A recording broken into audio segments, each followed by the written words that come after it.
Hello, I'm Otitum Speaks. If you watch this video and you find yourself liking it and nodding, share it. Subscribe to the channel.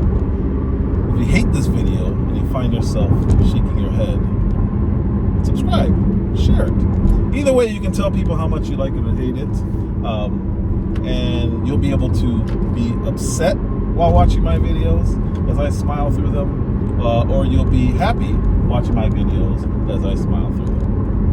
Either way, I was supposed to do a continuation of my last video, but something happened and the audio was completely gone. Kind of sucks. But I'm going to talk about something else, and I'm behind. I'm late. But good news is, I don't think anybody watched what I'm about to review anyway, which is the last Republican debate. Pretty sure nobody watched it because Trump wasn't there, and he's the only reason to watch. So we thought. There is a new candidate who emerged, and not for this go-round, but I will say he's got next. And it started immediately. At the outset,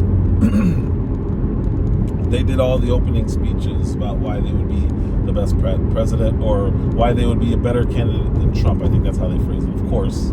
Because they can't just say, hey, what would make you the best candidate for the Republican Party? They had to say, what would make you better than Donald Trump for the Republican Party, which is absolutely absurd. And it goes to something that one of the candidates said. But anyway, by far the best intro to any debate I've seen in a very, very, very long time was Vivek Ramaswamy. Why should you be the nominee and not the former president? I think there's something deeper going on in the Republican Party here, and I am upset about what happened last night. We've become a party of losers at the end of the day. It was a cancer to the Republican establishment. He bashed Republicans, which I love because I love bashing Republicans. He called them out, like directly. He called out Ronna McDaniel. He actually invited her up on stage. Let's speak the truth. I mean, since Ronna McDaniel took over as chairwoman of the RNC in 2017, we have lost 2018, 2020, 2022, no red wave that never came. We got trounced last night in 2023. And I think that we have to have accountability in our party.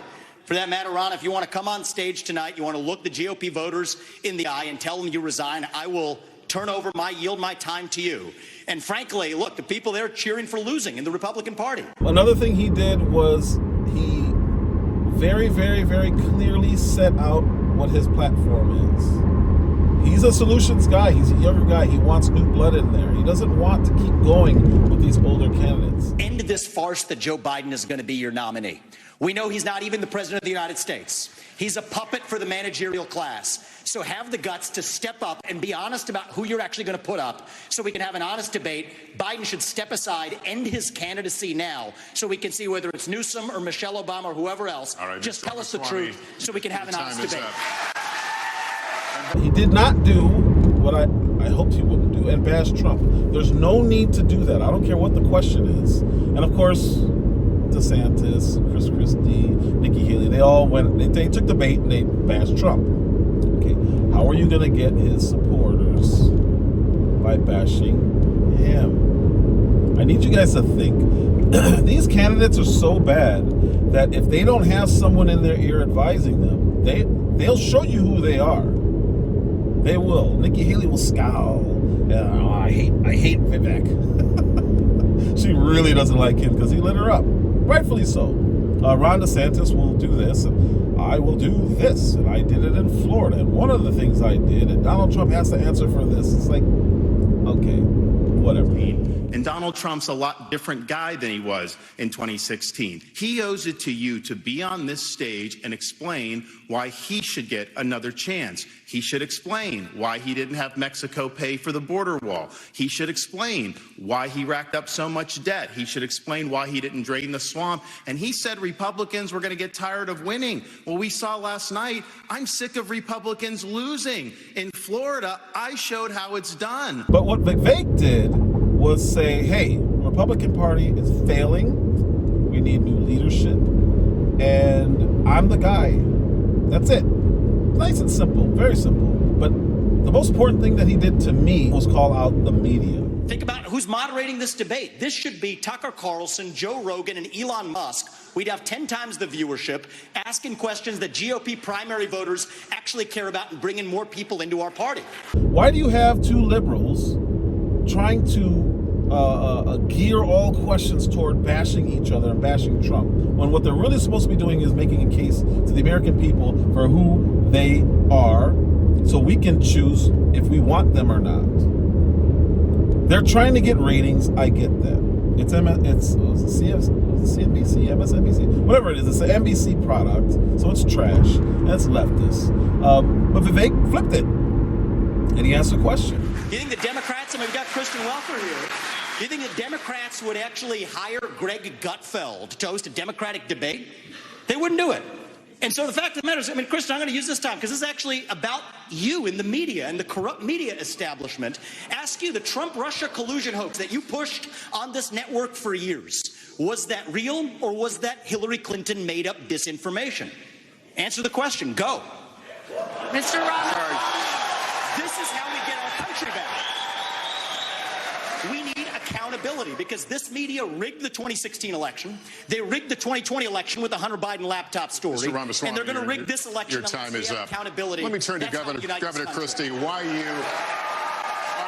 Go.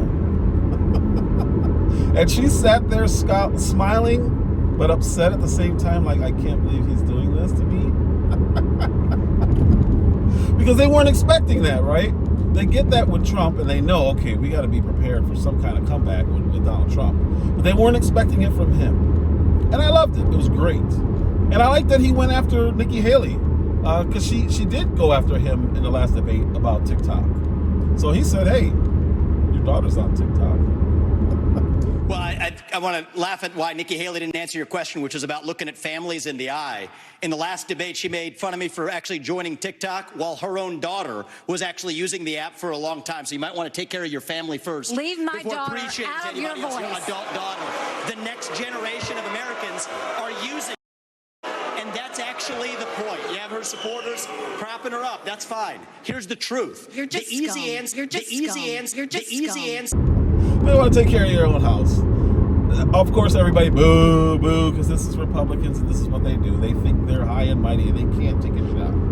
Can't take a shot. How dare you go after... That's a woman! They've fallen into this whole intersectional thing where you can say things to men, but you can't say things to women. BS. She goes after men like a hawk. And if you say something back, don't you do that? You see her scowling? Phenomenal. It was so great. He hit her again on Israel. Or Ukraine. He hit her on Ukraine. And I think he made a logical case as to why we shouldn't be spending money anywhere else. I don't care if it's Israel. I don't care where it is. I've given my position on Israel. We should stand there and make sure nobody else interferes and allow them to do what they got to do, because they're going to do it. He gave a very, very, very logical case as to why we should be worried about our southern border, not anyone else's borders. And he highlighted the war hawks. But I want to be careful to avoid making the mistakes from the neocon establishment of the past. Corrupt politicians in both parties spent trillions, killed millions, made billions for themselves in places like Iraq and Afghanistan, fighting wars that sent thousands of our sons and daughters, people my age, to die in wars that did not advance anyone's interests, adding $7 trillion to our national debt. And Joe Biden sold off our foreign policy. Joe Biden's son, Hunter Biden, got a $5 million bribe from Ukraine. That's why we're sending $200 billion back to that same country. The fact of the matter is the Republican Party is not that much better. You have the likes of Nikki Haley, who stepped down from her time at the UN. Bankrupt or in debt was her family. Then she becomes a military contractor. She joins the board of Boeing and otherwise, and is now a multimillionaire. So I think that that's wrong when Republicans do it or Democrats do it. He highlighted Ron DeSantis' heels. Phenomenal. Do it. That's the choice we face. Do you want a leader from a different generation who's going to put this country first, or do you want Dick Cheney in 3-inch heels? All right, Mr. In which case we've got two of them on stage Mr. tonight. Ramaswamy, thank you. Nikki Haley's weird response to the heel remark was something about ammunition. They're 5-inch heels, and I don't wear them unless you can run in them. We've got two of you on stage. The second thing that I will say is I wear heels. They're not for a fashion statement. They're for ammunition. Whatever that was supposed to mean, I don't know. But I love the shot at Ron DeSantis' heels, because that was was phenomenal. So great. But I would like to hereby announce that, Vivek, you're next. What are you going to do with it? What are you going to do with it?